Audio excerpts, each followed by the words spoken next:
Bienvenidos de nuevo a nuestra escuela catedralicia en esta segunda sesión y hoy vamos a tratar de lo que es la palabra de Dios. Porque la palabra de Dios nos ha llegado a nosotros muy mediatizada. La palabra, toda palabra, la palabra de Dios y la palabra nuestra es la palabra pronunciada, la palabra hablada. Y aunque ahora con los adelantos de la tecnología podemos reproducir y conservar la palabra hablada, sin embargo esto no era posible en los tiempos ni del Nuevo Testamento ni del Antiguo. La palabra hablada se puso por escrito. Siempre hubo alguien que escribió lo que había escuchado de lo que Dios le decía. Y eso se ha ido transmitiendo hasta llegar a nuestras Biblias actuales. Pero la palabra de Dios originariamente no estaba en español.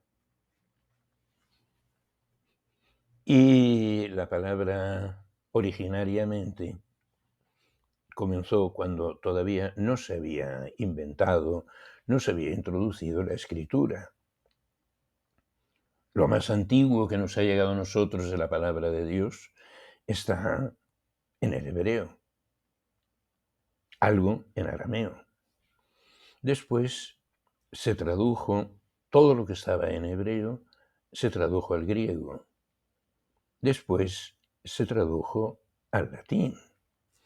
Y del latín, cuando se inventó la imprenta, se empezaron a hacer traducciones fácilmente a los distintos idiomas. Y una de esas traducciones es la que nos ha llegado a nosotros en español. Por eso tenemos que saber discernir de lo que nos ha llegado a nosotros, que contiene o que refleja o que reproduce la palabra de Dios, ¿qué es lo que más nos podemos aproximar nosotros a lo que verdaderamente dijo Dios en cada momento? Y por eso, pues tenemos que saber entender lo que en aquellos primeros idiomas se pudo escribir a partir de lo que habían escuchado, y de eso lo que se ha traducido fielmente, porque nos hemos encontrado con muchas palabras que pueden tener varios sentidos. Y cuando de los distintos sentidos que puede tener una palabra en su lengua original, el que hace la traducción escoge uno de los sentidos y descarta los otros, ahí ya la palabra que originariamente empezó por ser de Dios se va convirtiendo cada vez más en palabra humana. Y por eso, al acercarnos a la palabra de Dios, cuando nos encontremos con textos que pueden significar cosas diferentes, tenemos que pedir la luz del Espíritu Santo para saber escoger de los distintos significados que pueda tener cada palabra, ya pondremos ejemplos, de los distintos sentidos que pueda tener cada palabra, cuál es el que el Espíritu Santo nos inspira, que es el que reproduce mejor la palabra de Dios. Tal como ha llegado hasta nosotros, tenemos que respetar el texto. Y por eso es por lo que hay tantas dificultades después, que se traduce de una manera o de otra, y que siempre, cuando se hace una traducción, lo que se refleja es el interés que ha tenido el traductor en escoger una palabra u otra. Y de esto hay muchísimos casos a lo largo de todo el Antiguo y del Nuevo Testamento, tal como ha llegado hasta nosotros. Tenemos que tener en cuenta también una cosa, que en los principios de la humanidad no se había inventado la escritura. Que las escrituras más antiguas que conocemos son la escritura egipcia,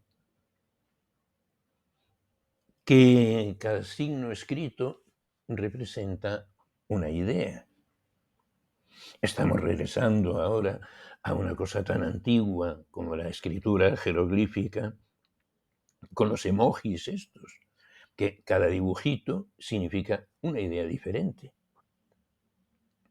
Después de esa escritura jeroglífica, en que cada signo escrito representa una idea o una acción,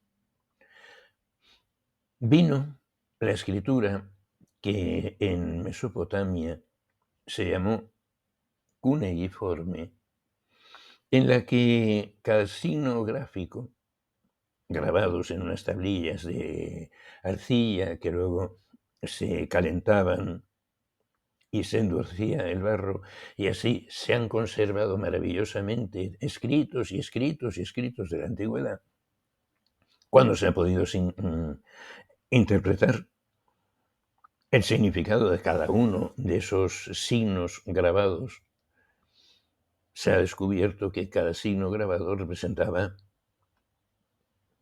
una sílaba. Y posteriormente, los fenicios descubren el gran invento cultural al que hemos llegado nosotros ahora, es lo que estamos utilizando nosotros en nuestra escritura, la escritura que llamamos alfabética, en la que cada signo escrito representa un sonido vocálico o consonante. Si nosotros tomamos, por ejemplo, la letra P y le ponemos detrás una A, suena pa, y así podemos decir padre, podemos escribir padre. Pero si detrás de la P ponemos una E, entonces suena P, y así podemos escribir peligro. El sonido P es igual para padre y para peligro. Si ponemos una I, suena pi, y podemos escribir pilar. Si ponemos una O, entonces suena po, y podemos escribir poder. Si ponemos una U, suena pu, y podemos decir pueblo. Si ponemos una L, pronunciamos dos consonantes, necesitamos otra vocal después, como para decir plegar o plegaria. Si ponemos una R, son dos consonantes, necesitamos otra vocal después, podemos decir probar. Y así sucesivamente. Y es con el mismo signo gráfico, según lo que le pongamos delante o detrás, produce un sonido diferente. Hay sonidos nuestros, hay signos gráficos nuestros que unas veces suenan y otras veces no suenan. La U, por ejemplo, no suena cuando va detrás de una Q. No leemos querer, leemos querer. La G no suena igual cuando va detrás una A, que podemos decir garganta, que una E, y podemos decir gemido. Podemos poner una I, y entonces podemos leer gimnasia. Podemos poner una O, y entonces leemos go. Para poder tener el sonido jo, necesitamos poner una J. Y entonces, pues tampoco es tan sencillo nuestro sistema de escritura. Pero estamos ya acostumbrados, no nos llama la atención. Y claro, cuando tenemos que empezar a leer en otro idioma distinto, nos cuesta muchísimo. Además, nos encontramos con que toda la parte del Antiguo Testamento que hemos recibido en su mayoría en hebreo, el hebreo se lee, en vez de como nosotros que leemos, empezando por la izquierda y leyendo hacia la derecha, en hebreo es al revés, se empieza por la derecha y se lee hacia la izquierda.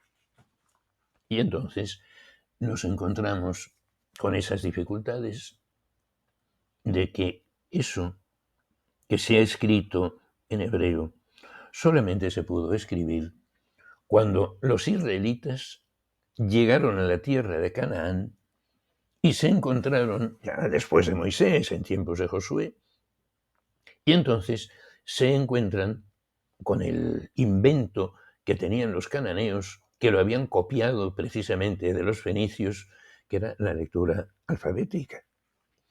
Y es en hebreo escrito con escritura alfabética como nos hemos encontrado nosotros los textos anteriores del Antiguo Testamento. ¿Cómo se pudo transmitir la palabra de Dios? Desde que Dios empezó a hablarle al hombre, a Adán y Eva, a Noé, a Abraham,